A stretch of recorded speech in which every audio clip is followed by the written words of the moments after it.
अस्सलाम वालेकुम गाइस।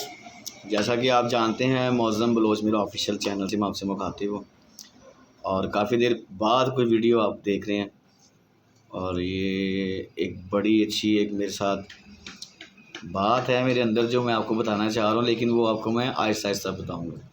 तो सरप्राइज़ विज़िट है, कहीं जा रहा हूँ मैं और वो बहुत ही आलीशान जगह है और इंशाल्लाह उसकी साथ साथ मैं आपको बताता रहूँगा अपडेट। अभी सिर्फ ज़रा मैं सैलून पे हूँ कि थोड़ा ज़रा डेंटिंग पेंटिंग करवा लूँ, तो जैसे इंशाल्लाह ये होती हैं उसके बाद नेक्स्ट वीडियो में आपको बताऊँगा कि मैं कहाँ जा रहा हूँ। लेकिन इतना बता देता हूँ कि मैं आउट ऑफ कंट्री जा रहा हूँ थोड़े अरसे के लिए, तो देखिएगा ज़रा, आपको अच्छा लगेगा और बहुत सारी दुआएं आप लोगों की चाहिए और मेरी तरफ से भी आप सबके लिए बहुत सारी दुआएं। और अल्लाह पाक आप सबको अपने हिफ्ज़-ओ-मान में रखे, खुश आबाद रखे। Love you.